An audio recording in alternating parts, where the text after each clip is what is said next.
നമുക്ക് ആരംഭിക്കാം. ഓം സഹനാവതു സഹനവതു സഹവീര്യം കരവാവഹൈ തേജസ്വിനാവധീതമസ്തു മാ വിദ്വിഷാവഹൈ. ഓം ശാന്തി ശാന്തി ശാന്തി. സമാധാനീയരായ എല്ലാ പഠിതാക്കൾക്കും വിനീതമായ രണ്ടാമത്തെ 5ാമത്തെ ശ്ലോകമല്ലേ? അതെ. ഏകാദശസ്കന്ധം അധ്യായം 2 ശ്ലോകം 5. ഭൂതാനം ദേവചരിതം ദുഃഖായ ച ഫുഖായതാം ഫുഖായൈവ ഹി ഫാധൂനം ത്വാദൃശാമച്യുതത്മനം. വസുദേവര് നാരദരോട് പറയുന്ന ഭാഗമാണ് നമ്മൾ കഴിഞ്ഞ ദിവസം തുടങ്ങി വെച്ചത്.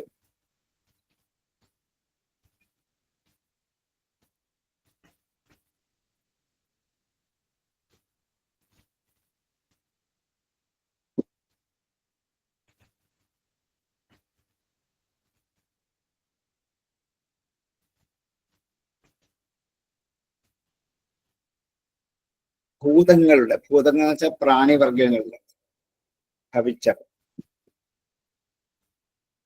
അവർക്ക് ദേവചരിതം, ദേവന്മാരുടെ ചരിത്രങ്ങൾ, അവരുടെ കർമ്മങ്ങൾ, വ്യാപാരങ്ങൾ, ദുഃഖായച സുഖായച, ദുഃഖത്തിനു വേണ്ടിയും സുഖത്തിനു വേണ്ടിയും ആകും. സുഖായ ഏവഹി ഫാധൂനാം, സുഖത്തിനു വേണ്ടി മാത്രമാണ് സാധുക്കളുടെ ദ്വാദൃശാം അച്യുതാത്മനാം, അങ്ങയെപ്പോലെയുള്ള അച്യുതാത്മാക്കളുടെ ചരിതം സുഖത്തിനു വേണ്ടി മാത്രമാകും. ഭഗവത് ഭക്തന്മാർ ദേവന്മാരെക്കാൾ കൂടുതൽ പൂജ്യരാണെന്ന് സ്ഥാപിക്കാൻ പോവാണ്. കാരണം ദേവന്മാരുടെ പ്രവൃത്തികൾ, കർമ്മങ്ങൾ എല്ലാ പ്രാണികൾക്കും ദുഃഖം ഉണ്ടാക്കാനും സുഖം ഉണ്ടാക്കാനും കാരണം. ഇന്ദ്രനാണ് ദേവന്മാരുടെ അധിപതി. ഇന്ദ്രന്റെ കർമ്മം മഴ ഒഴിക്കലാണ്. ഭൂമിയിൽ മഴ കിട്ടുന്നത് സുഖത്തിനും ദുഃഖത്തിനുമാണ്, രണ്ടും വരും. ന്യായമായ മഴ കിട്ടിയ ഹാവു സുഖമായി. മഴ ഭയങ്കര കൊടുമ്പിരി കൊണ്ട് വെള്ളപ്പൊക്കമൊക്കെ ആയിക്കഴിഞ്ഞാൽ പിന്നെ ഈ മഴ ഒരു ദുഃഖമായിട്ട് മാറും. അതെ, ഇത് ഒരു ഉദാഹരണം പറഞ്ഞുള്ളൂ. ഇതുപോലെ ഇന്ദ്രൻ, അഗ്നി, യമൻ, വരുണൻ, വായു, ഈശാൻ, കുബേരൻ എന്നിങ്ങനെ പറയുന്ന കുറെ ദേവഗണങ്ങൾ, സംഘങ്ങൾ, അവരുടെ ഇങ്ങനെയുള്ള ഓരോ പ്രവൃത്തികൾ ന്യായമായ മഴ പെയ്താൽ സസ്യങ്ങൾ ഉണ്ടാകും, എല്ലാവർക്കും അന്നമാകും, ഭക്ഷണമാകും, ഒരു കുഴപ്പമില്ല. അത് അധികമായാൽ എത്ര ചെറുപ്രാണികൾ നശിച്ചു പോകുന്നു, വലിയ വലിയ ആൾക്കാർക്ക് ഭീഷണിയാകുന്നു. അതുകൊണ്ട് ദേവന്മാരുടെ വ്യാപാരങ്ങൾ സുഖത്തിനും ദുഃഖത്തിനുമായിട്ട് വരും. ഭൂതാനം ദേവചരിതം ദുഃഖായച സുഖായ. പക്ഷെ അങ്ങേപ്പോലെയുള്ള സജ്ജനങ്ങളായ ഭക്തന്മാരുടെ ചരിതം സുഖത്തിനു വേണ്ടി മാത്രമേ ഉണ്ടാവൂ. സജ്ജനങ്ങളുടെ മനസ്സ് ഭഗവത് പാദങ്ങളിൽ എപ്പോഴും രമിച്ചേയിരിക്കുന്നു. അതുകൊണ്ട് ലൗകികതയെക്കുറിച്ച് അവർക്ക് ചിന്തിക്കാൻ സമയമില്ല, ആലോചിക്കാൻ സമയമില്ല. മുഴുവൻ സമയവും അവർ ഭഗവത് കഥകൾ മാത്രം കീർത്തിച്ചുകൊണ്ടിരിക്കുന്നു. അത് കീർത്തിക്കുന്നതും അത് കേൾക്കുന്നതും പാപത്തെ നശിപ്പിക്കാൻ കാരണമാണ്. അത് അങ്ങനെ ഉദ്ഗതിക്ക് കാരണമാകും. അതുകൊണ്ട് സാധുക്കളായ സജ്ജനങ്ങൾ അവർക്കും സുഖമുണ്ടാക്കും, മറ്റുള്ളവർക്കും സുഖമുണ്ടാക്കും. ഇന്ദ്രാദി ദേവന്മാരുടെ സന്ദർശനത്തെക്കാൾ ഉത്കൃഷ്ടമാണ് സജ്ജന സന്ദർശനം എന്ന് സ്ഥാപിക്കാൻ പുറപ്പെട്ടതാണ്. ഭൂതാനാം ദേവചരിതം ദുഃഖായച സുഖായചാം സുഖായൈവ ഹി സാധൂനാം ത്വാദൃശാം അച്യുതാത്മനാം. ഭൂതാനാം ദേവചരിതം ദുഃഖായച സുഖായചാം സുഖായൈവ ഹി സാധൂനാം ത്വാദൃശാം അച്യുതാത്മനാം. ഭജന്തി യേ യഥാ ദേവാൻ ദേവ അപി തഥൈവ താൻ ഛായേവ കർമ്മഫതിവാഹ സാധവോ ദീനവത്സലാഹ. യേ യഥാ ദേവാൻ ഭജന്തി, ആര് എപ്രകാരമാണോ ദേവന്മാരെ ഭജിക്കുന്നത്, ഏ യഥാ ദേവാൻ ഭജന്തി ദേവാ അഭി, ദേവന്മാരും തഥൈവ താൻ, അതുപോലെ തന്നെ അവരെയും അനുഗ്രഹിക്കും, അല്ലെങ്കിൽ അവരെയും സംരക്ഷിക്കും. ഛായായിവ, നിഴലുപോലെ, കർമ്മസചിവാഹ, കർമ്മവിഷയത്തിൽ സജീവന്മാരായി, സാധവ, സജ്ജനങ്ങൾ, ദീനവത്സലാഹ, സാധുക്കൾ ദുഃഖമുള്ളവരോട്, ദുഃഖിതന്മാരോട് വാത്സല്യമുള്ളവരാണ്.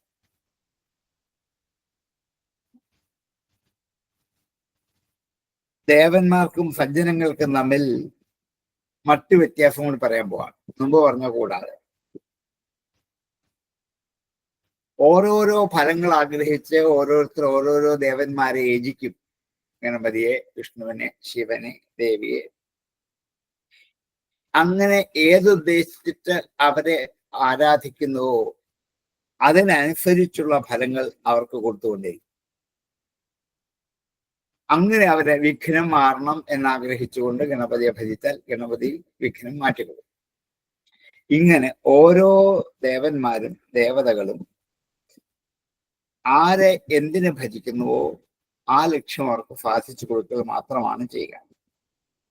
അത് ഏതുപോലെയാണ്? നിഴലുകൾ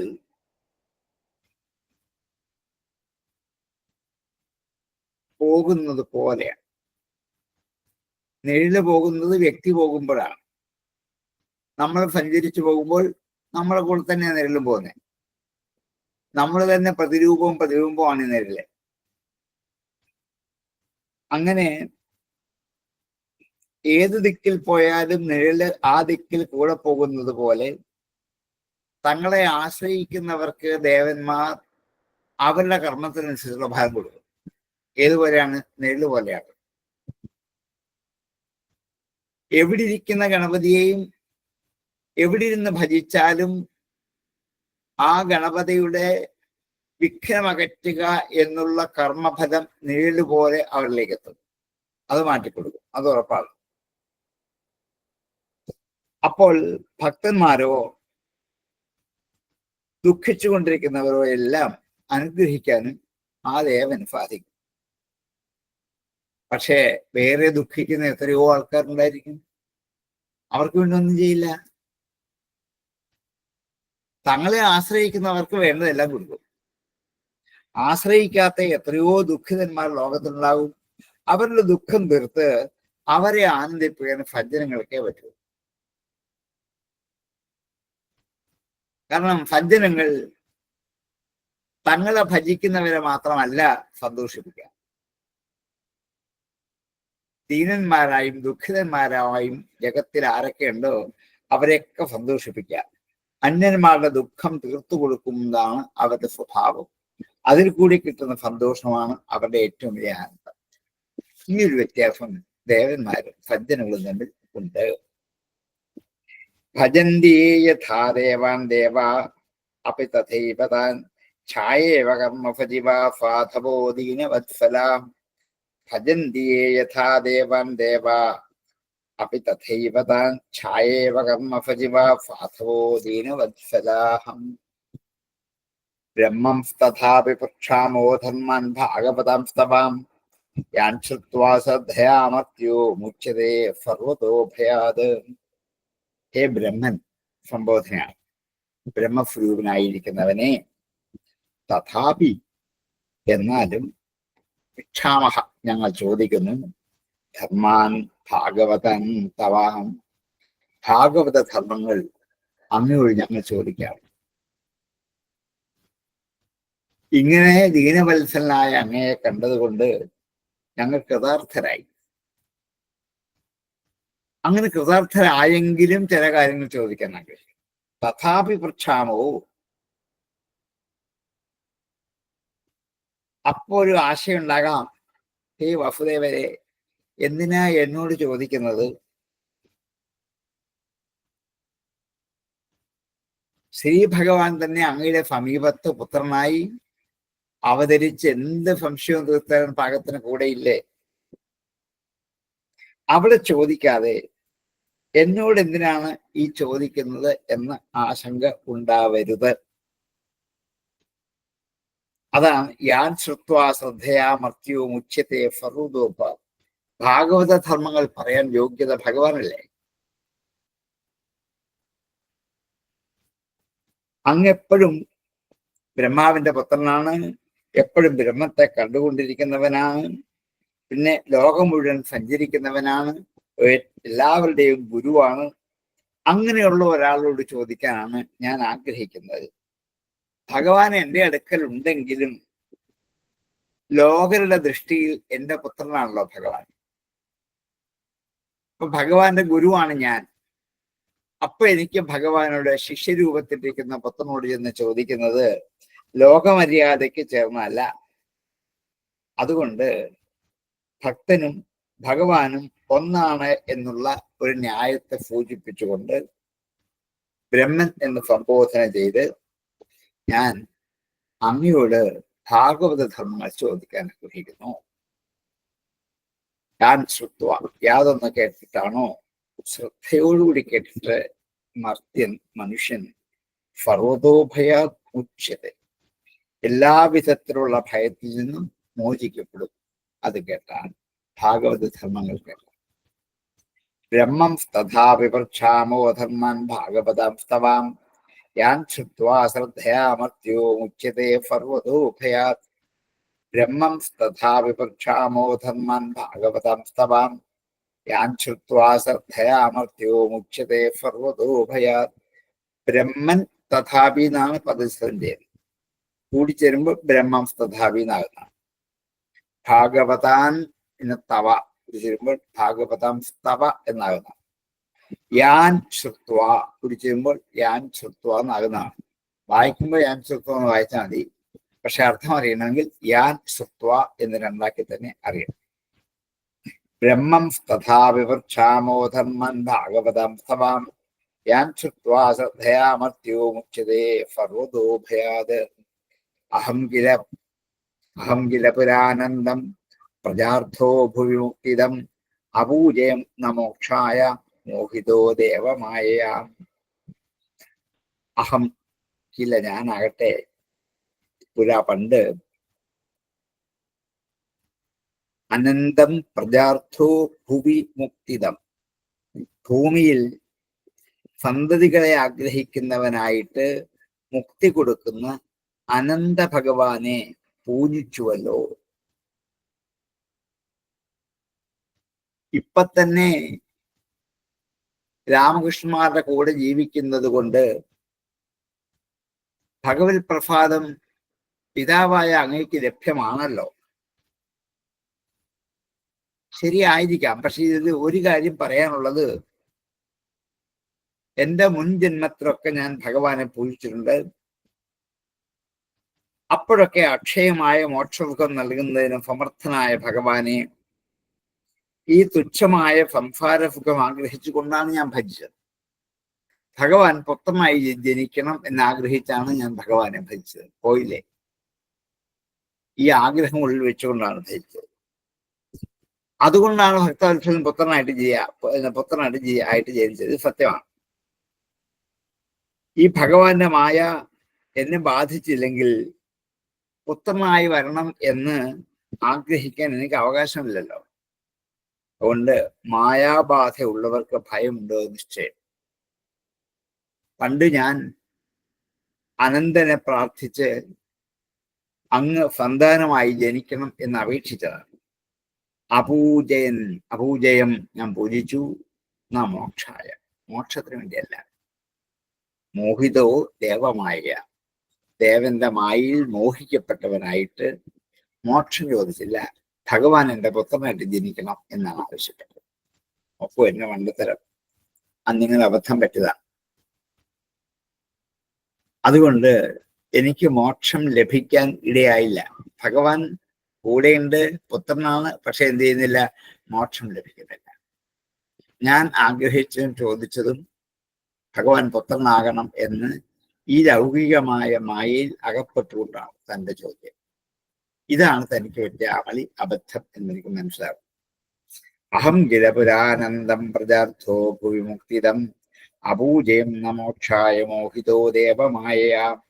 അഹം ഗിരപുരാനന്ദം പ്രജാർത്ഥോ ഭുവിമുക്തിദം അപൂജയം നമോക്ഷായ മോഹിതോ ദേവമായ. യഥാ വിചിത്രവ്യസനാദ ഭവദ്ഭത് വിശ്വതോഭയാത് മുച്യേമഹ്യഞ്ജസൈവാദ്ധ തഥാ ന സാധിഭൂവ്രതാം. യഥ എപ്രകാരമാണോ വിചിത്ര വ്യസനാൽ പലതരത്തിലുള്ള ദുഃഖം കൊണ്ട്, വിചിത്രങ്ങളായ വ്യസനം കൊണ്ട്, ഭഗവദ്ഭിഹി വിശ്വതോഭയാത് എല്ലായിടത്തുനിന്നും ഭയം ഉണ്ടായിട്ട്, മുച്യേമ മോചിക്കുന്നു, ഹി അഞ്ജഫ ഏവ അഥ അഞ്ജഫൈവഥ അഞ്ജഫ വിഷമം കൂടാതെ, അഥ വാസ്തവമായിട്ട്, അഞ്ജഫ ഏവ അഥ അഞ്ജഫൈവഥ അഞ്ജഫ ഏവ വിഷമം കൂടാതെ, അഥ വാസ്തവത്തിൽ പരമാർത്ഥമായിട്ടും, തഥാ നശാധി ഭൂവ്രത അതുപോലൊരു ഉപദേശമാണ് എനിക്കിപ്പോ വേണ്ടത്. അനേക തരത്തിലുള്ള വൈചിത്ര്യമാർന്ന ദുഃഖങ്ങളുടെ വിളനിലമാണ് ഈ ഭൂമി. ആ സംസാരത്തിലാണ് ഞങ്ങളൊക്കെ അകപ്പെട്ടിരിക്കുന്നത്. അതിൽ നിന്നും മുക്തി ലഭിക്കത്തക്ക വിധത്തിൽ ഞങ്ങളുടെ ദുഃഖം തീർത്ത് എന്ന ഒരു ചിന്തയോടിരിക്കുന്ന അങ്ങ്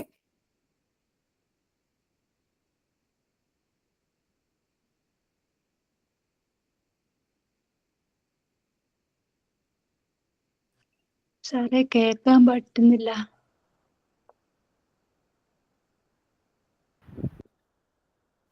മ്യൂട്ടായതായിരുന്നു. ഇപ്പൊ കേൾക്കാമല്ലോ. കേക്കാം കേക്കാം. മറ്റേ മ്യൂട്ടായിരുന്നു, കണ്ടില്ല. യഥാ വിചിത്രം വ്യസനാത് ഭവദ് വിശ്വതോഭയാത് വൈചിത്യമാർന്ന വ്യസനങ്ങൾ അനുഭവിക്കുന്ന സംസാര ലോക ജീവിതമല്ലേ ഞാൻ അന്ന് ഭഗവാനോട് വരിച്ചത് പുത്രനായിട്ട് വേണമെന്ന്. എന്നിട്ട് ദുഃഖത്തിന് വല്ല കുറവുണ്ടായോ? ഭഗവാൻ പുത്രനായിട്ട് ജനിച്ച അന്ന് മുതൽ തുടങ്ങിയ ദുഃഖമാണ്, ഇതുവരെ വിട്ടുമാറിയിട്ടില്ല. കാരാഗൃഹത്തിൽ വെച്ച് ഭഗവാനെ പുത്രനായി കണ്ട അന്ന് മുതൽ ജീവിതത്തിൽ ഒരു ദിവസം പോലും സുഖം അനുഭവിച്ച് ഉറങ്ങാൻ വസുദേവർക്ക് കഴിഞ്ഞിട്ടില്ല. അതുകൊണ്ട് ഇനിയും ഞാൻ നാരദ മഹർഷിയെ അങ്ങയോട് ചോദിക്കുന്നത് മുക്തി മാത്രമാണ്. അതുകൊണ്ട് അതിനുള്ള ഒരു ഉപായം ശാധി ഉപദേശിച്ചു തരൂ എന്ന് ആവശ്യപ്പെടുക. യഥാ വിചിത്രവ്യസനാത് ഭവദ് വിശ്വതോഭയാത് മുച്യേമഹ്യഞ്ജസൈവാദ്ധ തഥാ ന സാധിഭൂവ്രതാം. യഥാ വിചിത്രവ്യസനാത് ഭവദ് വിശ്വതോഭയാത് മുച്യേമഹ്യഞ്ജസൈവാദ്ധ തഥാ ന സാധിഭൂവ്രതാം. യഥാ വിചിത്രവ്യസനാത് ഭവദ് വിശ്വതോഭയാത് മുച്യേമഹ്യഞ്ജസൈവാദ്ധ തഥാ ന സാധിഭൂവ്രതാം. അറിയുമാണ് വസുദേവൻ നാരദ മഹർഷിയോട് ചോദിച്ചത്. ഈ ശ്രീശുകൻ ഇടയ്ക്ക് കയറി ബാക്കി കഥ പറയുകയാണ്. രാജന്നേവം കൃത പ്രശ്നവും വസുദേവേന ധീമതാം പ്രീതസ്തമാഹ ദേവർഷേ സംസ്മാരിതോ ഗുണൈ. ഹേ രാജൻ, അല്ലയോ പരീക്ഷത്തെ, ഏവം കൃതപ്രശ്ന വസുദേവേന, ധീമതാ വസുദേവേന, ബുദ്ധിമാനായ വസുദേവനാൽ ഇങ്ങനെ ഒരു ചോദ്യം ഉണ്ടായപ്പോൾ, കൃതപ്രശ്ന, പ്രശംസ ചോദ്യം, കൃതപ്രശ്ന ചോദ്യം ചെയ്തപ്പോൾ പ്രീത, നാരദന് പ്രീതി ഉണ്ടായി. കാരണം എന്താണ്? ചോദിക്കുന്ന ആളെ ഇപ്പൊ ചോദിച്ചത്. അന്ന് ചോദിച്ച പോലെ സുഖം വേണം, സന്താനം വേണം, ധനം വേണം, ആപത്തുണ്ടാവരുത്, ഇതൊക്കെയല്ല ചോദിച്ചത്. പിന്നെന്താണ്? മോക്ഷം മാത്രമാണ്. പ്രീതസ്തം ആഹ, പ്രീതസ്തമാഹ, പ്രീതനായിട്ട് തം അവനോട് ആഹ പറഞ്ഞു. പ്രീത തം ആഹ ദേവർഷി, ദേവർഷിയായ നാരദൻ പ്രീതനായിട്ട് അവനോട് പറഞ്ഞു. ഹരേഹേ സംസ്മാരിതോ ഗുണൈ, ഹരിയുടെ ഗുണങ്ങൾ വീണ്ടും വീണ്ടും സ്മരിച്ചു കൊണ്ടു പറഞ്ഞു. ഹരേഹേ ഗുണൈഹി സംസ്മാരിത വീണ്ടും വീണ്ടും സ്മരിച്ചുകൊണ്ടേയിരിക്കാം. ഭഗവാനായ ശ്രീഹരിയുടെ ഗുണഗണങ്ങൾ ഉള്ളിൽ സ്മരിച്ചുകൊണ്ട് നാരദ മഹർഷി ഈ ചോദ്യങ്ങൾക്ക് മറുപടി പറയാൻ ആരംഭിക്കും. രാജന്നേവംകൃത പ്രശ്നോ വസുദേവേന ധീമതാം പ്രീതസ്തമാഹദേവർഷഹരേ സംസ്മാരിതോ ഗുണേ. രാജന്നേവംകൃത പ്രശ്നോ വസുദേവേന ധീമതാം പ്രീതസ്തമാഹദേവർഷഹരേ സംസ്മാരിതോ ഗുണൈ. നാരദ വാച. നാരദന്റെ വാക്കുകളാണ്. സമ്യഗേതദ്യവസിതം ഭവതാ സത്വദർശഭ തത്പൃച്ഛസേ ഭാഗവതാൻ ധർമാം സ്ത്വാം വിശ്വഭാവനാൻ. സമ്യക് ഏതത് വ്യവസിതം സമ്യഗേതദ്യവസിതം. ഏതത് സമ്യക് വ്യവസിതം. ഇത് നന്നായി ഉത്സാഹിക്കപ്പെട്ടിരിക്കുന്നു. സമ്യക് ഏതത് വ്യവസിതം ഭവത അങ്ങയാൽ ഹേ സാത്വദർശഭ. സാത്വതന്മാരിൽ വെച്ച് യാദവംശങ്ങളിൽ വെച്ച് ഉത്കൃഷ്ടനായിരിക്കുന്ന ഹേ വസുദേവ, അങ്ങ് ഇപ്പോൾ ഈ ചോദിച്ച ചോദ്യം നല്ല യത്നത്തോടു കൂടിയാണ് ഈ ചോദ്യം ചോദിച്ചിരിക്കുന്നത്. നന്നായിട്ട് ഉത്സാഹിക്കപ്പെട്ടിരിക്കുന്നു ഇങ്ങനെ ചോദ്യം. എന്തെന്നാൽ പൃച്ഛസേ ചോദിച്ചല്ലോ, ഭാഗവതൻ ധർമാൻ ത്വം വിശ്വഭാവന. വിശ്വത്തെ പരിശുദ്ധമാക്കുന്ന വിശ്വഭാവനാൻ, വിശ്വങ്ങളെ ഭാവന ചെയ്ത് പരിശുദ്ധമാക്കുന്ന ഭാഗവത ധർമ്മങ്ങളെ കുറിച്ചാണല്ലോ താങ്കൾ ചോദിച്ചത്. അതുകൊണ്ട് തന്നെ അങ്ങയുടെ ഉത്സാഹം ഏറ്റവും ഉത്കൃഷ്ടമായിരിക്കുന്നു. ഇങ്ങനത്തെ ചോദ്യങ്ങളാണ് ഒരു മനുഷ്യൻ സജ്ജനങ്ങളൊക്കെ ഉണ്ടാൽ ചോദിക്കും. സമ്യഗേതദ്യവസിതം ഭവതാ സത്വദർശഭ യത്പൃച്ഛസേ ഭാഗവത ധർമാംസ്ത്വം വിശ്വഭാവനാൻ. സമ്യഗേതദ്യവസിതം ഭവതാ സത്വദർശഭ യത്പൃച്ഛസേ ഭാഗവതം ധർമാംസ്ത്വം വിശ്വഭാവനാൻ. ശ്രുതോനുപഠിതോ ധ്യാത ആദതോ വാനുമോദിത സദ്യ പുനാദിഫദ്ധന്മോ ദേവ വിശ്വദ്രുഹോഭിഹി. ശ്രുത കേൾക്കപ്പെട്ടാൽ, അനുപഠിത ഉച്ചരിച്ചാൽ ചൊല്ലിയാൽ, ധ്യാത ധ്യാനിക്കപ്പെട്ടാൽ, ആദൃത ആദരിക്കപ്പെട്ടാൽ, വാ അനുമോദിത അല്ലെങ്കിൽ സന്തോഷിക്കപ്പെടുകയോ ചെയ്താൽ, കേൾക്കുകയോ ഉച്ചരിക്കുകയോ ധ്യാനിക്കുകയോ ആദരിക്കുകയോ സന്തോഷിക്കുകയോ ചെയ്താൽ, സദ്യ പുനാദി പെട്ടെന്ന് ശുദ്ധമാക്കുന്നു, സദ്ധർമ്മ സദ്ധർമ്മങ്ങൾ, ദേവ വിശ്വദ്രുഹോപിഹി ദേവന്മാരെയും ലോകത്തെയും ദ്രോഹിക്കുന്നവനാണെങ്കിൽ പോലും പരിശുദ്ധനാക്കണം.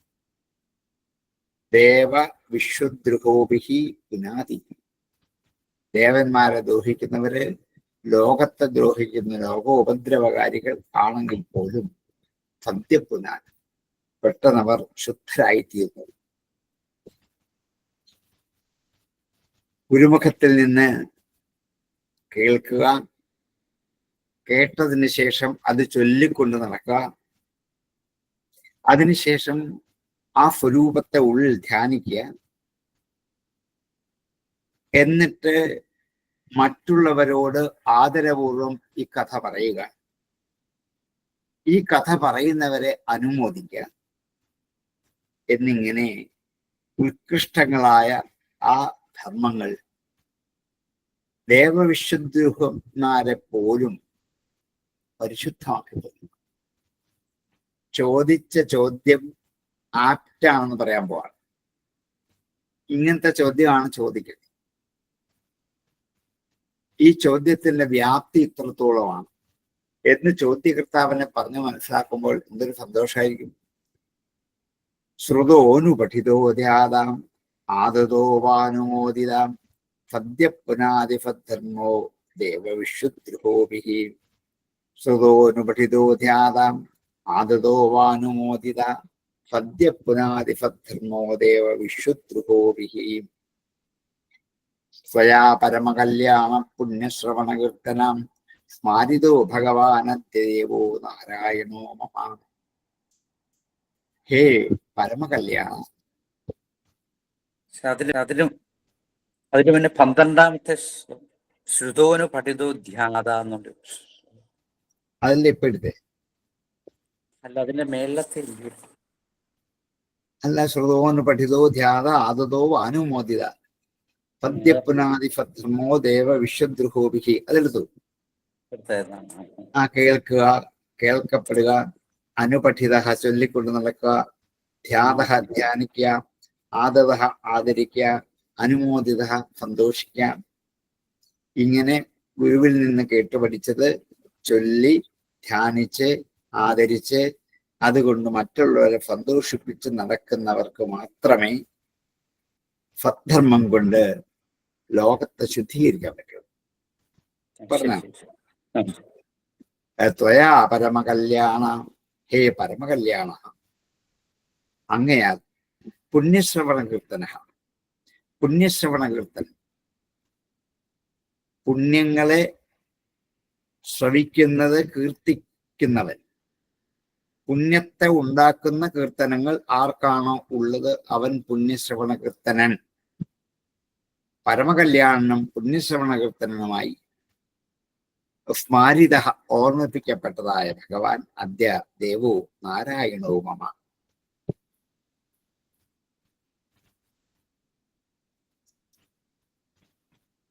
നരന്മാരുടെ സമൂഹത്തിൽ അന്തര്യാമിയായി സഞ്ചരിക്കുന്നവനാണ് നാരായണൻ. അങ്ങനെയുള്ള ഭഗവാൻ എല്ലാറ്റിലും വസിക്കുന്നുണ്ട്, എല്ലാ മനുഷ്യരിലുമുണ്ട്. എങ്കിലും നരന്മാരിൽ അത് കൂടുതൽ പ്രകാശിക്കുന്നത് കൊണ്ട് നാരായണൻ എന്ന പേര് വഹിച്ചുകൊണ്ടിരിക്കുന്ന ഭഗവാൻ, 6 ഗുണങ്ങളോട് കൂടിയ ഭഗവാൻ സ്മരിക്കപ്പെടും. പരമാനന്ദ സ്വരൂപനാണ്. കീർത്തിക്കോ പാടുകയോ ചെയ്താൽ പുണ്യമുണ്ടാക്കുന്ന നാമങ്ങൾ ഉള്ളവനാണ് ഭഗവാൻ. നാനാവിധ ലീലകൾ ചെയ്യാൻ താല്പര്യമുള്ളവനാണ്. സർവ അന്തര്യാമിയാണ്. അങ്ങനെ ഉള്ള ആ ഭഗവാനെ കുറിക്കുന്ന അങ്ങയുടെ ചോദ്യം, ഇപ്പോൾ ഭഗവാനെ സ്മരിക്കാൻ എനിക്ക് ഇട കിട്ടിയല്ലോ. നാരദന്റെ സന്തോഷം അവിടെയാണ്. ഈ ചോദ്യം ചോദിച്ചപ്പോഴാണ് ഭഗവാനെ കുറിച്ച് സ്മരിക്കാനും കൂടുതൽ പറയാനും എനിക്കിടയായത്. അനന്ത കല്യാണത്തിന്റെ ഉറവിടമാണ് ഭഗവാൻ. എല്ലാ സമ്പത്തുകൾക്കും വിളനിലമാണ്, എല്ലാ ധർമ്മങ്ങൾക്കും വിളനിലമാണ്. അങ്ങനെയുള്ള ഭഗവാനെ സ്മരിക്കാനിടയായതുകൊണ്ട് അങ്ങയുടെ ചോദ്യം എനിക്ക് അനുഗ്രഹമായി തോന്നി. വേറെന്തെങ്കിലും ചോദിച്ചാൽ ഞാൻ അത് പറയട്ടെ. ഇത് ചോദിച്ചപ്പോൾ എനിക്ക് സൗകര്യമായി. കാരണം എന്താണ്? ഭഗവാനെ ഒന്ന് സ്മരിക്കാമല്ലോ. ഭാഗവത ധർമ്മമല്ലേ ചോദിച്ചത്. അപ്പൊ ഭഗവാനെ സ്മരിച്ചുകൊണ്ട് എനിക്ക് പറയാൻ പറ്റും. അതുകൊണ്ട് നാരദേ, വാസുദേവരെ, അങ്ങയുടെ ചോദ്യം എനിക്ക് ഏറ്റവും സന്തോഷമുണ്ടാക്കി. ത്വയാ പരമകല്യാണ പുണ്യശ്രവണ കീർത്തനാം സ്മാരിതോ ഭഗവാനദ്യ ദേവോ നാരായണോ മമാം. ത്വയാ പരമകല്യാണ പുണ്യശ്രവണ കീർത്തന സ്മാരിതോ ഭഗവാനദ്യ ദേവോ നാരായണോ മമാം. അത്രാപ്യുദാഹരന്തീമിതിഹാസം പുരാതനം ആർഷഭാണാഞ്ച സംവാദം വിദേഹസ്യ മഹാത്മനാം. അത്ര അഭി, ഇവിടെയും ഉദാഹരന്തീം ഇമം ഇതിഹാസം പുരാതനം. ഞാൻ ഇവിടെ ഒരു പഴയ ഇതിഹാസ കഥ പറയാം. ഞാൻ നേരിട്ട് പറയാതെ പണ്ടുണ്ടായിരുന്ന ഒരു ഇതിഹാസ കഥ ഉദാഹരിച്ചുകൊണ്ട് ഞാൻ പറയാം. എങ്കിലല്ലേ വിശ്വസിക്കൂ കൂടുതൽ. അതുകൊണ്ട് ഈ ചോദ്യത്തിന് ഉത്തരം പറയാൻ ആരംഭിക്കുന്നതിന് മുമ്പ് ഞാനൊരു ഉദാഹരണ കഥ പറയാൻ പോവാണ്. അത് പഴയതാണ്. ആർഷഭാണാംച സംവാദം വിദേഹസ്യ മഹാത്മന, വിദേഹരാജാവിനും ആർഷഭന്മാരും തമ്മിലുള്ള ഒരു സംവാദത്തെ പറയാം. ആർഷഭന്മാർ ഋഷഭന്റെ പുത്രന്മാർ.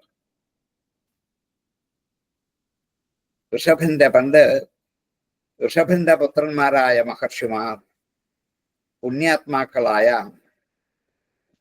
വിദേഹരാജാവായി നിമിയുമായി കണ്ടുമുട്ടാനിടയായപ്പോൾ അവർ തമ്മിൽ പരസ്പരം ചോദിച്ച ചോദ്യം ഇതന്നെയാണ്. നിമി ഈ ആർഷഭന്മാരോട് ചോദിച്ച ചോദ്യം ഭാഗവത ധർമ്മത്തെ കുറിച്ചാണ്. അന്ന് അവര് പറഞ്ഞ മറുപടി ഞാൻ കേട്ടതാണ്. അത് ഞാൻ പറഞ്ഞേക്കാം, എനിക്ക് എളുപ്പമല്ലോ. ആ കഥ ഇപ്പോൾ അങ്ങോട്ട് പറയാം. അത്ര ഉദാഹരന്തീൻ ഇമമിതിഹാസം പുരാതനം. അവിടെ രണ്ട് മാ വരുമ്പോൾ പദച്ഛേദം ചെയ്താണെങ്കിൽ എളുപ്പമായി. ഉദാഹരന്തീൻ ഇമം ഇതിഹാസം, ഉദാഹരന്തീമമിതിഹാസം എന്നൊന്നിച്ച് വായിക്കാം. അത്രാപ്യുദാഹരന്തീൻ ഇമമിതിഹാസം പുരാതനം ആർഷഭാണാഞ്ച സംവാദം വിദേഹസ്യ മഹാത്മന. അത്രാപ്യുദാഹരന്തീൻ ഇമമിതിഹാസം പുരാതനം ആർഷഭാണാഞ്ച സംവാദം വിദേഹസ്യ മഹാത്മന. പ്രിയവ്രതോ നാമ ഫുതോ മനോ സ്വായംഭുവഫ്യാം തസ്യാഗ്നിത്രസ്തോ നാഭം ഋഷഭസ്തത്ഫുതസ്മൃതാം. ഇനിയും ഈ ആർഷഭന്മാരെ കുറിച്ചൊന്ന് പറയാൻ പുറപ്പെട്ടതാണ്. ആരാണെന്ന് അറിയാൻ വേണ്ടിയിട്ട് പ്രിയവ്രതൻ എന്നുള്ള മനുവിന്റെ പുത്രനായ സ്വായംഭൂമനുടെ പുത്രനായ ഒരു രാജാവുണ്ടായിരുന്നു. പ്രിയവ്രതോ നാമ ഫുതോ മനോഹു സ്വായംഭുവഫ്യ. സ്വായംഭൂവ മനുവിന്റെ പുത്രനായി പ്രിയവ്രതൻ എന്ന രാജാവ്. തസ്യ അവനെ അഗ്നിധ്രൻ എന്ന പുത്രൻ, തതോ നാഭി അവനിൽ നിന്ന് നാഭി എന്ന പുത്രൻ, അവനിൽ നിന്നും ഋഷഭൻ എന്ന പുത്രൻ ഉണ്ടായതായിട്ട് സ്മരിക്കപ്പെടുന്നു. പ്രിയവ്രതോ നാമ ഫുതോ മനോ സ്വായംഭുവഫ്യാം തസ്യ അഗ്നിധ്രസ്തോ നാഭൻ ഋഷഭസ്തത്ഫുതസ്മൃതാം. പ്രിയവ്രതോ നാമ ഫുതോ മനോ സ്വായംഭുവഫ്യാം തസ്യാഗ്നിധ്രസ്തോ നാഭൻ ഋഷഭസ്തത്ഫുതസ്മൃതാം. തമാഹുർ വാസുദേവാംശം മോക്ഷധർമ്മ വിവക്ഷയാം അവതീർണം സുതശതം തസ്യാസീത് ബ്രഹ്മപാരകം. തം ആഹുർ വാസുദേവാംശം, അവനെ വാസുദേവന്റെ അംശമായിട്ട് പറയപ്പെടുന്നു. മോക്ഷധർമ്മ വിവക്ഷയ, മോക്ഷധർമ്മത്തെ കുറിച്ച് പറയാൻ വേണ്ടിയിട്ട് വാസുദേവന്റെ അംശമായ ഋഷഭദേവന്റെ പുത്രന്മാരെയാണ് ഇവിടെ നിയോഗിക്കപ്പെട്ടത്. അവതീർണം അവതരിച്ച സുതശതം 100 പുത്രന്മാർ. തസ്യാസീത് ബ്രഹ്മപാരകം, ബ്രഹ്മപാരകന്മാരായ 100 പുത്രന്മാർ അവനുണ്ടായി. വിഷ്ണുവിന്റെ അംശമാണ് ഋഷഭൻ. ആ ഋഷഭദേവന് 100 പുത്രന്മാരുണ്ടായി. അവരൊക്കെ ബ്രഹ്മതത്വം അറിഞ്ഞവരുമാണ്. തമാഹുർ വാസുദേവാംശം മോക്ഷധർമ്മ വിവക്ഷയാ അവതീർണം സുതശതം തസ്യാസീത് ബ്രഹ്മപാരകം. തമാഹുർ വാസുദേവാംശം മോക്ഷധർമ്മ വിവക്ഷയാ അവതീർണം സുതശതം തസ്യാസീത് ബ്രഹ്മപാരകം. തേഷാം തു ഭരതോ ജ്യേഷ്ഠോ നാരായണപരായണം വിഖ്യാതം വർഷമേതത് എന്ന ഭാരതമദ്ഭുതം. തേഷാം തു അവരുടെ കൂട്ടത്തിൽ വെച്ച് ഭരതോ ജ്യേഷ്ഠ, ഏറ്റവും മൂത്ത ആള് ഭരതനാണ്. നാരായണപരായണ, ഭഗവാനെ ആശ്രയിച്ച് ജീവിച്ചവനാണ് ഭരതൻ. വിഖ്യാതം വർഷമേതത്, ഈ വർഷത്തെ എന്നാ വിഖ്യാതം, അവന്റെ പേരുകൊണ്ട് അറിയപ്പെട്ടു. ഭാരതം അദ്ഭുതം. അതുകൊണ്ട് ഭാരതം എന്ന പേരതിന് അവിച്ചു ഉണ്ടായി. ഈശ്വരകാരുണ്യമുള്ളവർക്ക് മഹത്വം തന്നെ ഉണ്ടായി. അതാണ് ഭരതന്റെ ജീവിതകഥ മുഴുവൻ. അങ്ങനെ പരമയോഗ്യനായ ഭഗവാൻ ആയ ഭരതൻ രാജാവായി തീർന്നു. അതിനു മുമ്പ് ഭാരതഖണ്ഡത്തിന് അജനാഭവർഷം എന്നായിരുന്നു പേര്. ആ അജനാഭവർഷം ഭരതൻ രാജാവായി ഭരിച്ചപ്പോൾ മുതൽ ഭാരതം എന്ന പേരിൽ അറിയപ്പെട്ടു. ഭരതന്റെ പേരിലാണ് ഇന്നും ഭാരതം അറിയപ്പെട്ടുകൊണ്ടേയിരിക്കുന്നത്. അത്രയ്ക്ക് ഉത്കൃഷ്ടനാണ്, ശ്രേഷ്ഠനാണ് ഭരതൻ. മറ്റൊരാളുടെ പേരിലല്ല ഭാരതം അറിയപ്പെടുന്നത്. അജനാഭം എന്നായിരുന്നു ആദ്യം എൻ്റെ പേര്. അങ്ങനെ വന്നപ്പോൾ ആ പേരിനെ ഒന്ന് പരിഷ്കരിച്ച് ഈ ഭൂഖണ്ഡത്തെ മുഴുവൻ ഒറ്റയ്ക്ക് പരിപാലിച്ചത് കൊണ്ട് ഈ ഭൂഖണ്ഡത്തിന് മുഴുവൻ ഭാരതം എന്ന പേരിൽ അറിയപ്പെട്ടതായി. തേഷാം ദുഭരതോ ജ്യേഷ്ഠോ നാരായണപരായണാം വിഖ്യാതം വർഷമേതത് എന്നാംന ഭാരതമദ്ഭുതം. തേഷാം ദുഭരതോ ജ്യേഷ്ഠോ നാരായണപരായണാം വിഖ്യാതം വർഷമേതത് എന്നാംന ഭാരതമദ്ഭുതം. ഫഭുക്തഭോഗാം ത്യക്ത്വേമാം നിർഗതസ്തപസാ ഹരിം ഉപാസീനഃ തത്പദവീം ലേഭേ വൈ ജന്മഭിസ്ത്രിഭീം. അവൻ ഭുക്തഭോഗാം, ഭോഗങ്ങൾ അനുഭവിച്ചു കഴിഞ്ഞ ഭുക്തമായ ഭോഗത്തോടു കൂടിയാണ്. ത്യക്ത്വാ ഇമാം, ഈ രാജ്യത്തെ ഉപേക്ഷിച്ചു. ഏത് സുഖഭോഗങ്ങളും അനുഭവിച്ചു കഴിഞ്ഞാൽ പിന്നെ ഉപേക്ഷിക്കും. അല്ലാത്തവരെ നമ്മള് മനുഷ്യരുടെ ഒരു വിഭാഗം മാത്രമേ. ഏത് സുഖഭോഗം അനുഭവിച്ചാലും അത് മതിയാകാത്തതുകൊണ്ട് അത് സൂക്ഷിച്ചു. ഇനിയും ഇതന്നെ അനുഭവിക്കണം. അതിനുവേണ്ടി എല്ലാം അങ്ങനെയാണ്. കണ്ണുകൊണ്ട് കാണുന്ന കാഴ്ചകൾ, ചെവി കൊണ്ട് കേൾക്കുന്ന പാട്ടുകൾ, ഇതൊക്കെ ഒരിക്കൽ കണ്ടു, ഇതൊക്കെ ഒരിക്കൽ കേട്ടു, അനുഭവിച്ചു, യഥാർത്ഥതയായി. ഇത് മതിയാകാം എന്നില്ല. ഇനിയും കേൾക്കണം, ഇനിയും കേൾക്കണം. 100 പ്രാവശ്യം കേട്ടാലും മതിയാവില്ല, പിന്നെയും കേൾക്കും. അതേപോലെ ഭക്ഷണസ്വാദം. ഒരിക്കൽ സ്വാദിഷ്ടമായ ഭക്ഷണം കഴിച്ചു, ആവും അതിൻ്റെ രുചിയറിഞ്ഞു, സ്വാദറിഞ്ഞു, നന്നായി, സന്തോഷമായി, ഇന്ന് മതിയാക്കി കൂടെ. അതില്ല. അത് ഭരണിയിലും പെട്ടിയിലും ഒക്കെ അടച്ച് സൂക്ഷിച്ചു. നാളെയും മറ്റന്നാളും എല്ലാ ദിവസവും ഈ സ്വാദ് അറിഞ്ഞുകൊണ്ടിരിക്കും. ഇതാണ് മനുഷ്യന്റെ ഏറ്റവും വലിയൊരു പോരായ്മ. അതുകൊണ്ട് ഭുക്തഭോഗമായ ഭൂമിയെ ഭരതൻ ഉപേക്ഷിച്ചു. ആരുപേക്ഷിക്കും? ഒരു പദവി കിട്ടിയാൽ ആ പദവി ഇരിക്കുന്ന കസേര ആരും വിട്ടുകൊടുക്കില്ല. അനുഭവിച്ചറിഞ്ഞല്ലേ ഇനി ഇത് വിട്ടുകൊടുത്തുകൂടെ? ഉപേക്ഷിക്കണം. രാജാക്കന്മാരൊക്കെയാണ്, ഭരണാധിപന്മാരൊക്കെ തങ്ങളുടെ ഭരണം പൂർത്തിയായാൽ രാജ്യം ഉപേക്ഷിച്ച് അടുത്താളിനെ ഏൽപ്പിച്ചിട്ട് പോകും. ഭുക്തഭോഗാം തെക്വാ ഇമാം നിർഗത തപസ ഹരി. ഹരിയെ ആരാധിച്ചുകൊണ്ട് തപസ്സിനു വേണ്ടി പുറപ്പെട്ടു അദ്ദേഹം.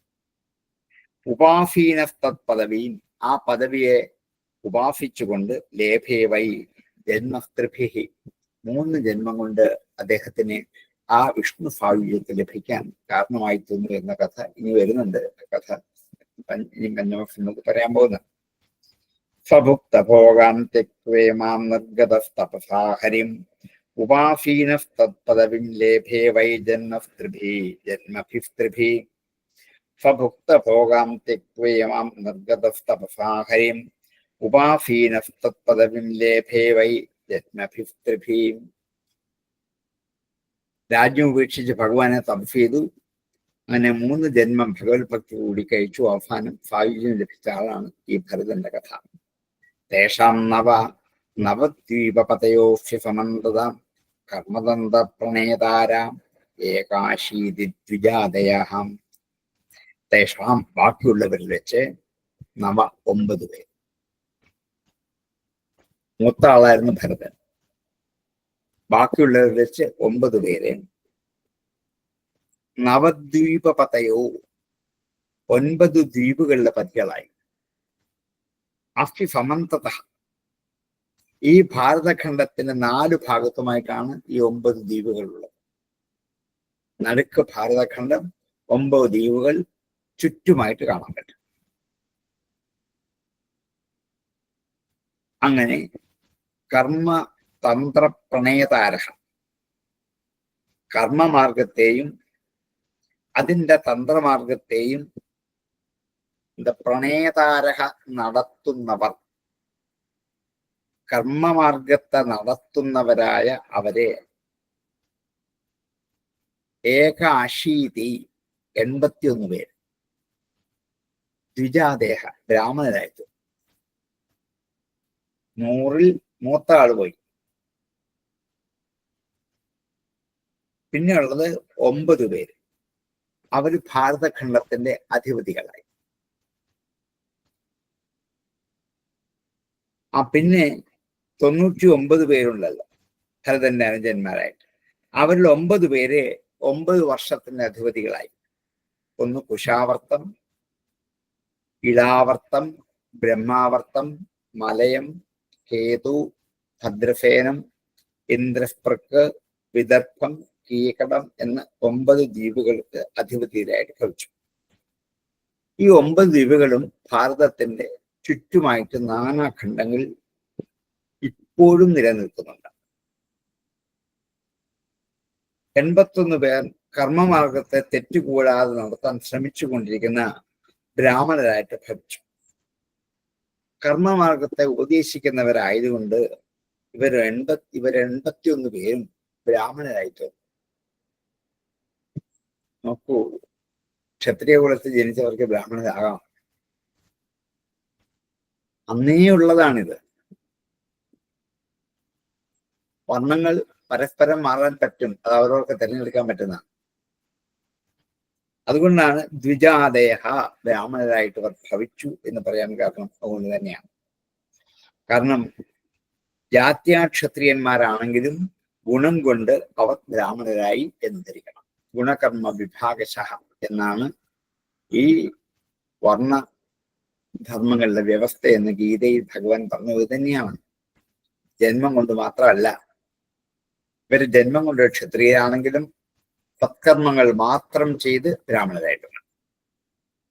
തേഷാം നവദ്വീപതയോഫ്യസമന്തതാം കർമ്മതന്ത്ര പ്രണേതാര ഏകാശീതിർദ്വിജാതയാം തേഷാം നവദ്വീപതയോ അഫ്യസമന്തതാം കർമ്മതന്ത്ര പ്രണേതാര ഏകാശീതിർദ്വിജാതയാം നവാഭവൻ മഹാഭാഗ മുനയോ ഹ്യർത്ഥ സംസിനാം ശ്രമണാവാതരചന ആത്മവിദ്യാവിശാരദ. പിന്നുള്ളതിൽ 9 പേര് നവ അഭവൻ ഭവിച്ചു. മഹാഭാഗന്മാരായ മുനിമാരായി. ഹി അർത്ഥശംസിന, അവരെ അർത്ഥത്തിൽ, ഈ അർത്ഥമത്തെ ലക്ഷ്യം നേടാൻ, ധനമല്ല, ലക്ഷ്യം പരമാത്മാവാണ്. ആ പരമാത്മാവിനെ പറ്റി ഉപദേശിക്കാൻ സമർത്ഥരായിട്ട് ഭവിച്ചു. പിന്നുള്ള 9 പേര് അർത്ഥസംസിന ശ്രമണാഹ, അവരെ ആത്മവിദ്യയ്ക്ക് വേണ്ടി ശ്രമിക്കുന്നവരാണ്. വാതരസനാഹ, വായുഭക്ഷകന്മാരാണ്. ആത്മവിദ്യാ വിശാരദ, ആത്മവിദ്യയിൽ വിശാരദന്മാരാണ്. വാതരസനാഹ നവാഭവൻ മഹാഭാഗ മുനയോ ഹ്യർത്ഥശംസിന ശ്രമണാവാതരസന ആത്മവിദ്യാ വിശാരദ നവാഭവൻ മഹാഭാഗ മുനയോ ഹ്യർത്ഥശംസിന ശ്രവണാവാതരസന ആത്മവിദ്യാ വിശാരദ. ഇനി ആ 9 പേരുടെ പേര് പറയാണ്. കവർ ഹരിരന്തരിക്ഷ പ്രബുദ്ധ പിപ്പലായനാം ആവിർഹോത്രോദ്രുമളഷ്ടമഫക്കരഭാജനാം. അവരുടെ പേര് ഒന്ന് കവി, ഒന്ന് ഹരി, അന്തരീക്ഷൻ, പ്രബുദ്ധൻ, പിപ്പലായനൻ, ആവിർഹോത്ര, തിരുമിളൻ, ചമസൻ, കരഭാജൻ എന്ന് 9 പേരുള്ളവരാണ് ഈ 9 യോഗികളായ അനുജൻ. കവർ ഹരിരന്തരിക്ഷ പ്രബുദ്ധോ പിപ്പലായനാം ആവിർഹോത്രോദ്രുമളഷ്ടമഫക്കരഭാജനാം. കവർ ഹരിരന്തരിക്ഷ, അന്തരീക്ഷമല്ല അന്തരിക്ഷ, പ്രബുദ്ധ പിപ്പലായനാം ആവിർഹോത്രോദ്രുമളഷ്ടമഫക്കരഭാജനാം. ഏതേ ഭഗവദ്രൂപം വിശ്വം ഫദഫദാത്മകം ആത്മനോവ്യതിരേകേണ പശ്യന്തോ വിതരൻ മഹീം. ഏതേത്തെ ഈ 9 പേര് ഫദഫദാത്മകം, ഫത്തും അഫത്വമായിരിക്കുന്ന, സ്ഥൂലവും സൂക്ഷ്മവുമായിരിക്കുന്ന വിശ്വം ലോകത്തെ ആത്മനഃ ആത്മാവിൽ നിന്നും അവ്യതിരേകേണ അഭിന്നമായിരിക്കുന്ന, മാറ്റമില്ലാതിരിക്കുന്ന, ഒന്നായി തീർന്നിരിക്കുന്ന, വ്യതിരേകമില്ലാതിരിക്കുന്ന ഭഗവത് രൂപം, ഭഗവത് സ്വരൂപമാകുന്നുവെന്ന് പശ്യത കണ്ടുകൊണ്ട് മഹീ വ്യചരൻ ഭൂമിയിലൂടെ സഞ്ചരിച്ചു. ഇവരെ 9 പേരും മഹായോഗികളും പരമഹംസന്മാരുമായി. സ്ഥൂലവും സൂക്ഷ്മമായി കാണപ്പെടുന്ന ഈ ലോകം മുഴുവൻ ഭഗവാന്റെ സ്വരൂപമാണെന്ന് അവർ ഉറപ്പിച്ചു. അങ്ങനെ അവർക്ക് കാണാൻ പറ്റൂ. ആത്മാവിൽ നിന്നും ഭിന്നമല്ല എല്ലാം, താൻ തന്നെയാണ് ഈ ചുറ്റും കാണുന്ന എല്ലാം എന്നവര് ഉറപ്പിച്ചു. കാണപ്പെടുന്ന എല്ലാം ഈശ്വര ചൈതന്യം എന്ന്, താനും ആ ചൈതന്യം തന്നെയാണ്. അതുകൊണ്ട് ഈ ലോകം മുഴുവനും താനാണ്, ലോകം മുഴുവൻ താനാണ്, താൻ ലോകവുമാണ് എന്നിങ്ങനെ ആലോചിച്ചറിഞ്ഞ ഇവര് ഞാനൊന്നും എൻ്റെ എന്നുള്ള ഭാവനയില്ല, കാരണം എല്ലാം ഒന്നാണ്. അങ്ങനെ ഈശ്വരാത്മകമാണ് ലോകമെന്ന് കണ്ടുകൊണ്ട് അവര് ലോകത്തിലൂടെ ഇങ്ങനെ സഞ്ചരിച്ചു. തയേതേ ഭഗവത് രൂപം വിശ്വം ഫദഫദാത്മകം ആത്മനോ വ്യതിരേകേണ പശ്യന്തോ വ്യതരൻ മഹീം.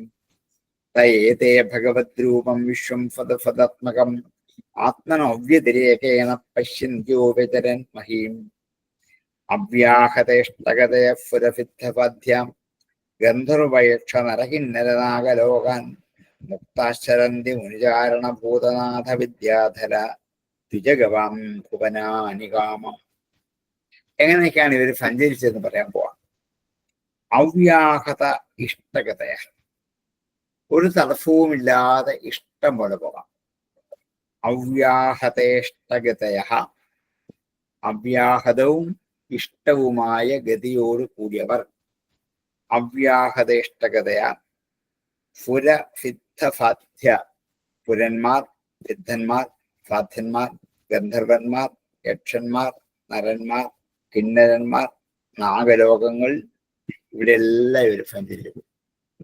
ഇത്രയും ലോകങ്ങളിൽ സഞ്ചരിക്കാൻ ഇഷ്ടം പോലെ ഇവർക്ക് പോകാം. മുക്താഹ ചരന്തി, മുക്തരായിട്ട് അവർ സഞ്ചരിച്ചു. മുനിചാരണ ഭൂതനാഥ, മുനികൾ, ചാരണന്മാർ, ഭൂതനാഥന്മാർ, വിദ്യാധന്മാർ, ദ്വിജന്മാർ, ഗവാം ഭുവനാനി കാമം. എന്താണ് വിദ്യാധരന്മാർ? അവരെ പക്ഷികൾ. ദ്വിജം എന്ന് വെച്ചാൽ ഇവിടെ പക്ഷി എന്നർത്ഥം. ഗവാം പശുക്കൾ. ഇവരുടെയൊക്കെ ലോകങ്ങളിലെ ആസക്തി ഇല്ലാത്തവരായിട്ട് യഥേഷ്ടം സഞ്ചരിച്ചു പോയി. മഹാത്മാക്കളായി ഇവർക്ക് സഞ്ചരിച്ചുകൊണ്ട് തന്നെ ഏത് ലോകത്തിലും പോകാം, കാരണം അവർക്ക് ഒന്നിനോടും ആസക്തിയില്ല. അതുകൊണ്ട് എല്ലാ ലോകത്തിനും അവർക്ക് ഒരുപോലെ സഞ്ചരിച്ചു പോകാം. അങ്ങനെ സഞ്ചരിച്ചു പോയിരുന്നവരായിരുന്നു ഇവർ. അവ്യാഹതേഷ്ടഗതയാം സുരസിദ്ധസാധ്യഗന്ധർവയക്ഷ നരകിന്നരനാഗലോകാൻ മുക്താശ്ചരന്തി മുനിചാരണഭൂതനാഥ വിദ്യാധര ദ്വിജഗവാം ഭുവനാനി കാമം. അവ്യാഹതേഷ്ടഗതയ സുരസിദ്ധപദ്ധ്യാം ഗന്ധർവയക്ഷ നരകിന്നരനാഗലോകാൻ മുക്താശ്ചരന്തി മുനിചാരണഭൂതനാഥ വിദ്യാധര ദ്വിജഗവാം ഭുവനാനി കാമം. അവ്യാഹതേഷ്ടഗതയ സുരസിദ്ധപദ്ധ്യാം ഗന്ധർവയക്ഷ നരകിന്നരനാഗലോകാൻ മുക്താശ്ചരന്തി മുനിചാരണഭൂതനാഥ വിദ്യാധര ദ്വിജഗവാം ഭുവനാനി കാമം. ഏകദാ നിമേ സത്രം ഉപജഗ്മുർയദൃച്ഛയാം വിദായമാനമർഷഭി അജനാഭേ മഹാത്മനാം. തേ അവർ ഏകദ ഒരിക്കൽ നിമേഹ സത്രം ഉപജഗ്മു യദൃച്ഛയ, യാദൃച്ഛികമായിട്ടും അവർ ഒരിക്കൽ നിമിയുടെ സത്രത്തിലേക്ക് എത്തി. മഗധ രാജാവായ നിമിയുടെ സത്തസ്ഥിതിക്ക് ഇവരെത്തി. ഒരിക്കൽ വിതായമാനാം ചെയ്തുകൊണ്ടിരിക്കുന്ന ഋഷിഭിഹി ഋഷിമാരാൽ അജനാഭേ മഹാത്മന, അജനാഭ വർഷത്തിൽ മഹാത്മാക്കളായ ഋഷിമാർ നിയോഗിക്കപ്പെട്ട മഹർഷിമാരാൽ അനുഷ്ഠിച്ചുകൊണ്ടിരിക്കുന്ന യാഗശാലയിലേക്കാണ് ഇദ്ദേഹം ചെന്നത്.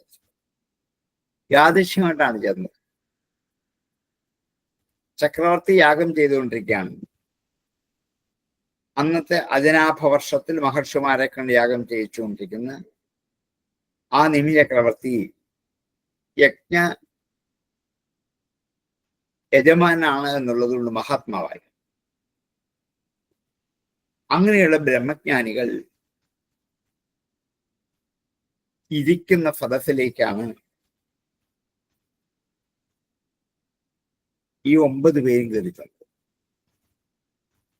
യോഗ്യതയായ ആൾക്കാർ വരുമ്പോൾ മഹത് ദർശനം ഉണ്ടാകും എന്നുള്ളത് കൊണ്ട് അവരെ കാണുക തന്നെ ചെയ്യും. സജ്ജനങ്ങള്, ഗുരുക്കന്മാർ, യോഗ്യരായവർ ഇവരെയൊക്കെ അന്വേഷിച്ച് നടന്നാൻ കിട്ടിയില്ല എന്ന് വരും. യാദൃച്ഛികമായും പെട്ടെന്ന് കൺമുമ്പിൽ അവർ പ്രത്യക്ഷപ്പെട്ടു. ഇത് അവന്റെ മഹാത്മ്യമാണ്. അങ്ങനെയാണ് നിമിയുടെ മുമ്പിൽ 9 പേരും കയറി വന്ന്. നിമി വിളിച്ചു വരുത്തിയൊന്നുമല്ല, യാദൃച്ഛികമായിട്ട് അവർ വന്നു. അങ്ങനെ പല വഴിയിലും സഞ്ചരിച്ചപ്പോൾ അവിടെ യജ്ഞം ഉണ്ടെന്ന് കേട്ട് കയറി വന്നാണ്. ഇങ്ങനെയുള്ള ദിവ്യാത്മാക്കളെ നമുക്ക് ലഭിക്കുന്നത് മുജ്ജന്മസ്കൃതമായ പുണ്യം കൊണ്ട് മാത്രമാണ്. അങ്ങനെ 9 പേരും ചെന്നു. അതിനുള്ള ഈ മഹാത്മാക്കളെ കാണാനുള്ള യോഗ്യത വരുമ്പോൾ അവരൊക്കെ നമ്മുടെ അടുത്തേക്ക് വരും. നിഷ്കാമകർമ്മ അനുഷ്ഠാനം കൊണ്ട് അന്ധക്കരണം പരിശുദ്ധമായ അവരെ ആ ബ്രഹ്മസാക്ഷാത്കാരം സിദ്ധിച്ച മഹാത്മാരെ കാണാനും അവരുമായിട്ട് സംഭാഷണം ചെയ്യാനും ഒരു ഭാഗ്യം വേണം. ആ ഭാഗ്യം കൊണ്ട് മാത്രമേ അത് സാധിക്കൂ എന്ന് ഇവിടെ ബോധ്യപ്പെടുത്തുകയാണ് നിമിക്ക് കിട്ടിയ ഒരു മഹാഭാഗ്യം. ഏകദാ നിമയെ ഫത്രം ഉപജഗ്മുറിയദൃക്ഷയാം വിദായമാനമൃഷിഭിഃ അജനാഭേ മഹാത്മനാം. ഏകദാ നിമേ ഫത്രം ഉപജഗ്മുറിയദൃക്ഷയാം വിദായമാനം ഋഷിഭിഃ അജനാഭേ മഹാത്മനാം. ഇനിയുമാണ് അവിടെ എത്തിക്കഴിഞ്ഞപ്പോൾ നിമി ചക്രവർത്തി ഈ 9 പേരോട് 9 ചോദ്യങ്ങൾ ചോദിക്കുന്നു.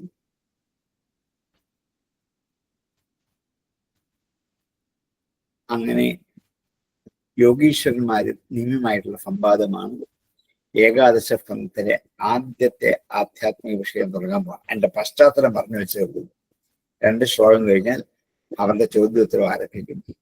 ഈ ചോദ്യോത്തരങ്ങൾ 9 പേരോടും ഇനി 9 ചോദ്യം ചോദിക്കും. അതിന്റെ മറുപടി മുഴുവൻ കേട്ടിട്ട് ഇതാണ് നാരദൻ ഇപ്പോൾ വസുദേവരോട് പറയാം. ഈ പ്രത്യേകിച്ച് പറയണ്ട, ഇത് തന്നെ ഉപാഖ്യാനായിട്ട് പറഞ്ഞത്.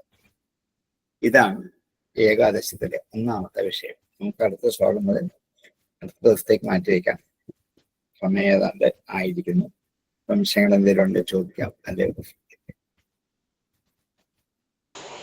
സാർ, ഈ 15ാമത്തെ ശ്ലോകം അല്ല 13 മുതൽ 18 വരെയുള്ള ശ്ലോകങ്ങളിലായിട്ട് നമ്മൾ ഇന്നലെ പഠിച്ചിട്ട് പഞ്ചമസ്കന്ധത്തിൽ ഒരു 10 അധ്യായം വ്യാസൻ ചുരുക്കി പറഞ്ഞു കഴിഞ്ഞു. അതെ അതെ, വളരെ ചുരുക്കി. അതെ, ഭരതന്റെ കഥ വരെ, ആ ജലഭരതന്റെ കഥ വരെയുള്ള അത്രയും ഭാഗം ഏകദേശം 10 അധ്യായം ചുരുക്കി പറഞ്ഞു. ഇനി നമുക്ക് അത് കേൾക്കുമ്പോൾ ഒന്നും എളുപ്പമാകും. അതെ, വളരെ എളുപ്പമാകും. എന്ത് അത്ഭുതമല്ലേ, ഇത്രയും കഥകൾ 1-2 ശ്ലോകത്തിലാക്കി ഒതുക്കി അടുക്കനുസരിച്ച് പറയേണ്ടത് പറയേണ്ടി. അതെല്ലാം ഉണ്ട്. അത് എല്ലാം സൂചിപ്പിച്ച് ഇങ്ങനെ പോയി ഇൻഡെക്സ് പോലെ. അതുപോലെ ആ സാർ ഇപ്പൊ പറഞ്ഞില്ലേ, ആ സമയത്ത് അവര് വിളിച്ചിട്ടൊന്നുമല്ല യാഗശാല വന്ന്. നീ ഭാഗവതം പ്രഥമസ്കന്ധം സാറ് പഠിപ്പിച്ചതുപോലെ പരീക്ഷിത്ത് മഹാരാജാവ് ഇങ്ങനെ മരണഭയം ശോകമൊക്കെ കൊണ്ടുകൊണ്ടിരിക്കുന്ന സമയത്ത് ആസന്ന മൃത്യുവായ ഒരാൾ എന്താണ് ചെയ്യേണ്ടത് അല്ലെ ചെയ്യേണ്ടാത്തെന്ന് ചോദിക്കുന്ന സമയത്ത് ആരും വിളിക്കാതെ ശ്രീ ശുഖബ്രഹ്മർഷി അവിടെ വരികയാണ്. അങ്ങനെയാണ് നമ്മുടെയൊക്കെ ജീവിതത്തിൽ അല്ല ഉണ്ട്, ശരിയാണ്. നമ്മൾ പലപ്പോഴും പ്രയാസപ്പെടുമ്പോൾ നമുക്കൊരു ദിവ്യാത്മാക്കൾ, സത്യം. മഹാത്മാക്കൾ, ഗുരുക്കന്മാർ ഇവരെയൊക്കെ കിട്ടുന്നത് നേരത്തെ പ്ലാൻ ചെയ്തിട്ടൊന്നല്ല, പെട്ടെന്ന് യാദൃശ്യം പോലെ. ശരിയാ സാറേ, നമ്മൾ ധാർമ്മികമായ കാര്യങ്ങൾ ചെയ്യാൻ ചിലപ്പോൾ ഇതുപോലെ ഡയറക്ഷൻ തരാൻ ആരും വിളിക്കാതെ ആരെങ്കിലും ഒക്കെ ഇവിടെ വരും. നമ്മൾ ശ്രദ്ധിച്ചാൽ നമുക്ക് മനസ്സിലാവും അത്. വന്നു. അതെ അതെ. ഭാഗവതം പഠിച്ചുകൊണ്ടാണ് അത് മനസ്സിലായത്. കുറച്ചൊക്കെ ഭാഗവതം പഠിച്ചല്ല, പഠിക്കാൻ ശ്രമിച്ചത് കൊണ്ടാണ് അത് മനസ്സിലായത്. അതെ അതെ, ഇതന്നെയാണല്ലോ പഠിത്തം. ഇതിങ്ങനെ കേൾക്കുക, വായിക്കുക, പറയുക, കേൾക്കുക, അത് തന്നെയാണ് പഠിത്തം. നമ്മൾ നിരീക്ഷിക്കുമ്പോൾ അത് ശരിക്കും നമുക്കത് അനുഭവമായിട്ട് മനസ്സിലാകും. നമ്മൾ ചില കാര്യങ്ങൾ ശരിയായ കാര്യങ്ങൾക്ക് കുഴങ്ങുമ്പോൾ നമുക്കൊരു വെറുതെ പോകുന്ന ആരെങ്കിലോടൊന്നൊരു നിർദ്ദേശം, അപ്പോൾ ഇങ്ങനെയാണ് പറഞ്ഞു, അത് വളരെ അഫക്റ്റാണ്. സാറേ, 100 പുത്രന്മാരിലെ ഈ 9 പേരല്ലേ നിവൃത്തി ധർമ്മത്തിനായിട്ട് പോയിട്ടുള്ളൂ, മറ്റൊരു പ്രവൃത്തി ധർമ്മമായിരുന്നല്ലോ. അപ്പൊ അവർക്ക് മോക്ഷം കിട്ടിയിട്ടില്ല ഉണ്ടോ? ഇല്ല, മോക്ഷധർമ്മ പാരകന്മാര് പ്രവൃത്തി ധർമ്മം അനുസരിച്ചിട്ട് അവർ നിവൃത്തരായിട്ട് തീരും. അപ്പൊ അവർക്ക് മോശമാകും. പക്ഷെ ഭരതന് മാത്രം 3 ജന്മം എടുക്കേണ്ടി വന്നു.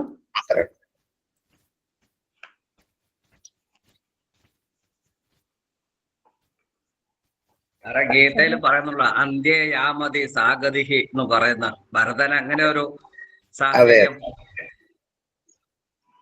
ഉണ്ടായിട്ടുണ്ടല്ലോ.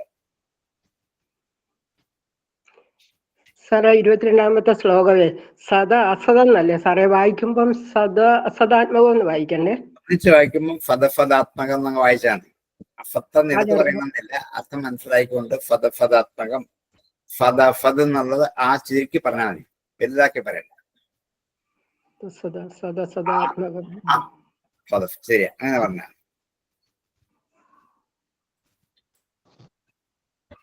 ശരിക്കും ഈ പഞ്ചമസ്കന്ധം ഇന്നലെ എടുത്തതും ഇന്ന് ഇപ്പൊ ഏകാദശം എടുക്കുന്ന ഒരു കോയിൻസിഡൻസ് ആണ്. രണ്ടും ഏതാണ്ട് ഒരേ ആശയത്തിൽ വന്നിങ്ങനെ. അത് ഇന്നലെ സാറ് ആ 9 പേര് പറഞ്ഞപ്പോഴേ ഞാൻ വിചാരിച്ചു ഇവിടെ നവയോഗിയുടെ വരുമല്ലോ അല്ല.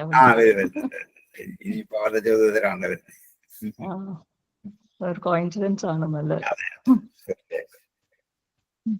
പഞ്ചമവും ഇതും കൂടി നമുക്ക് പഠിക്കാൻ പറ്റിയ ഒരുപോലായി.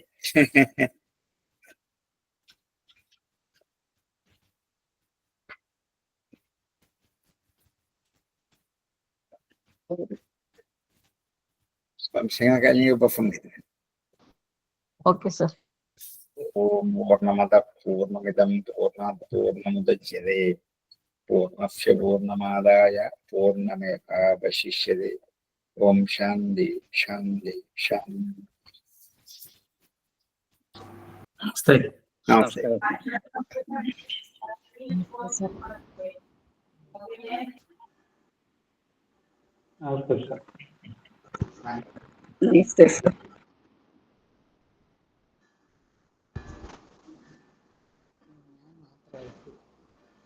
വിനോദങ്ങൾ വന്നാ വിനോദങ്ങൾ കണ്ടാ